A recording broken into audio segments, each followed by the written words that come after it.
नमस्कार मित्रमैत्रिणींनो, हातापायांना मुंग्या काय येतात? शरीरात एखाद्या शिरेवर अतिदाब पडल्याने हातापायाला मुंग्या येतात. शरीरात विटामिन B12ची कमतरता असेल तरीही हातापायांना मुंग्या येतात. पचनाच्या समस्या, मळमळ होणं, थकवा येणं ही व्हिटॅमिन B12ची कमतरता असलेलीची लक्षणे असतात.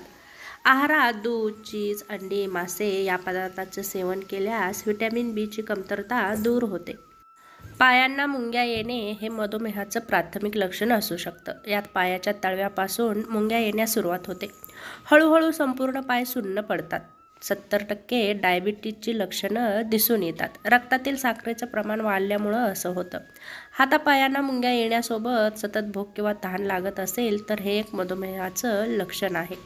शरीराच्या विशिष्ट भागातील नस दबली गेल्याने सुद्धा हातापायांना मुंग्या येतात. मान, खांदे किंवा हाताची नस दबल्याने सुद्धा मुंग्या येतात. गरोदरपणात गर्भाशयाचा आकार वाढतो, वजन वाढतं, परिणामी पायाच्या नसावर दाब पडतो. यामुळेही हातापायांना मुंग्या येतात. बाळंतपणानंतर मात्र ही समस्या आपोआप बंद होते.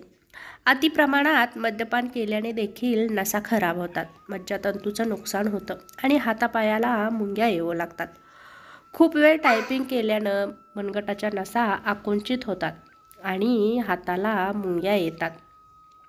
बसण्याची चुकीची पद्धत किंवा एखादी दुखापत हातापायांना मुंग्या येण्यासाठी जबाबदार ठरू शकते. थायरॉईडचं प्रमाण वाढल्यास म्हणजेच हायपरथायरॉईडमुळे देखील हातापायांना मुंग्या येतात.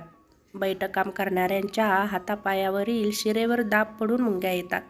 मांडी घालून बसल्याने देखील पायाच्या शिरेवर दाब पडून मुंग्या येतात. हातापायांना मुंग्या येत असतील तर हे घरगुती उपाय नक्की.